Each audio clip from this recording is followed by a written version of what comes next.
Hello, Emil. I'm going to give you some feedback here on your writings number 1.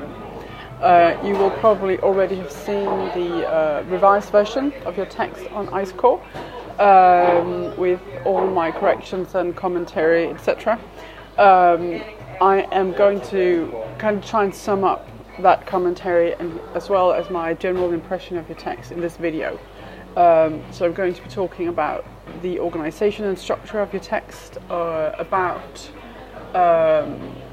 your writing in a more detailed way, and then finally towards the end what I think you can consider for next time. Just a quick comment on my corrections. I see that I have highlighted a couple of things in yellow. That is to indicate that you've already made that error further up in the text. So rather than me correcting them again and again, or marking that again and again, I highlighted in yellow just to make it easier for me and also for you to sort of see, okay, this is something you continue to do. Okay, so if we begin at the beginning, you have quite a traditional introduction, I would say, in that you sort of say, okay, so the aim of this is is so and so and so. But you also start out by saying, when I first read Give War a Chance, my first thought was, who is this guy? Who believes that war is the way to peace? After reading it a couple of times, I must admit that the author has some interesting ideas and points of views. So you are writing to me. And what I asked you to do was to write an article for a wider audience. So it was to be published, as in sort of we were pretending that it was going to be published in the British Army Review. So you then have to consider your audience as being wider and having no prior knowledge of this text. So, and that also changes how you write. So you need to frame your own interest in this text. You have to talk about what Ludwig says so that you're countering him, or the issues you have with him can be understood by your reader. So he says this and I disagree because of this. So think about how you can, in your introduction, very briefly kind of outline what's the issue that he's writing about, how do you feel about that, and then what is going to happen. Because that will make the reader understand the text already in the beginning, and also hopefully make that reader want to continue. Oh, this is interesting. So is there a modern take on Ludwig? And if so, what is the modern take on Ludwig? So just keep in mind that if you're given a genre and a place of publication, that has to be reflected in the way that you write. So you cannot always have like a stock traditional way of starting a text. And also it's a really bad idea to refer to who is this guy when you've not mentioned him. Okay? If there is new information, you must present it properly before you continue to write about it.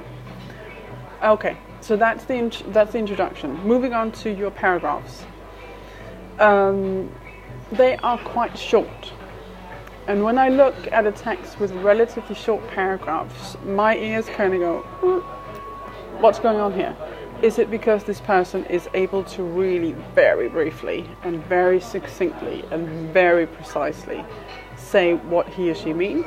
Or is it that the text is fragmented and consists of a lot of fragments that kind of go together in some way? In this case, I think you need to work a little bit more on your paragraphs. First of all, they have to be longer, so you have to elaborate on what you're saying, and you have to make sure that they are connected to each other so that the coherence between the paragraphs is obvious to the reader. Why do I need to read about what I'm reading about now? How is that connected to what I've just read? Can I tell what direction it's going in? Because there is this transition to what is going to come afterwards. And I see that you're using the points for inspiration that I gave you in the task description.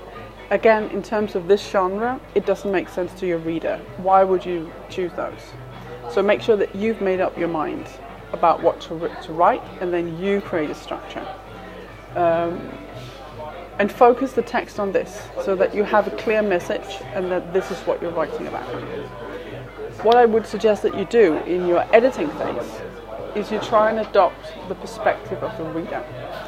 Try and put the text aside for a bit and then read it as if you are a reader of a publication or whatever genre I've given you. Might be that you're doing an op-ed, et læserbrev next time, or you might be doing an academic type of essay next time. Make sure that you understand what's the reader's expectations, and do I then live up to that. In terms of your language, as I say, the text appears fragmented because there are these short paragraphs, and it's somewhat reflected in the way that you write. You will see that I have given you lots of corrections, and there are two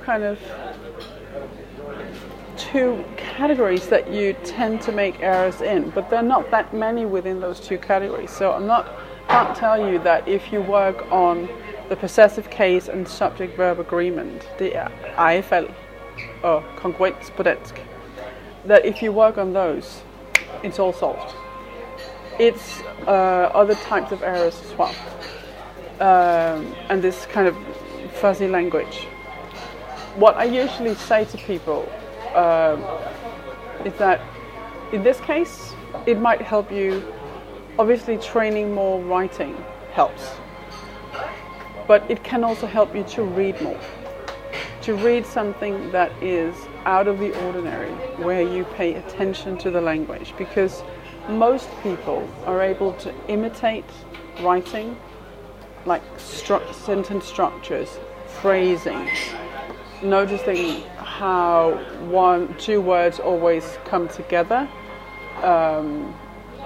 linkages between words, it's another way of saying it. So what you can do is you can find a topic that is kind of outside of your area of interest, something that you're not necessarily familiar with. And the reason for that is because if we're interested, it tends to be content that we see, and we skip the words we don't know, because we kind of just go through it because we want to get the gist, the main point. But if you're reading about something that's of less interest to you, you're perhaps more able to focus on the language. And that's what I would like you to do. Try doing this maybe 15-20 minutes a week. If you want to do it more, then great.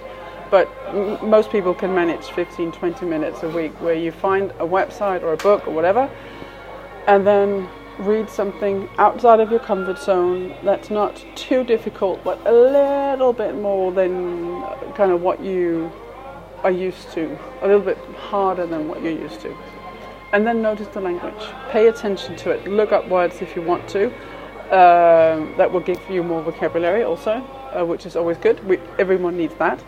But notice the way that it's written. Notice sentence structures. And what will happen accumulatively is that you will see, okay, I see this word or these words appearing in that way more and more and more, until you can start to imitate that.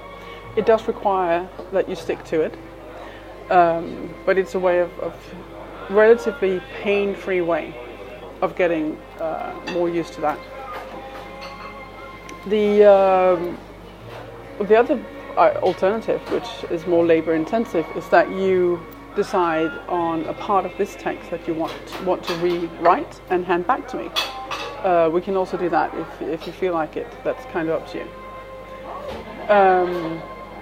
Okay, so my advice to you is to keep the structure simple, keep a focus on your main message, create paragraphs where you really kind of elaborate on what it is that you want to say, so that become longer, and create coherence between those paragraphs. And then argue your point of view. Don't leave anything as a claim. Claim something and then back it up. Support whatever it is you're saying. If you're trying to persuade your reader, your ability to support what you're saying is what makes the text valid. yeah, I think that's what I want to say for now. If you would like to hear the grade that I've given you, come and see me in class.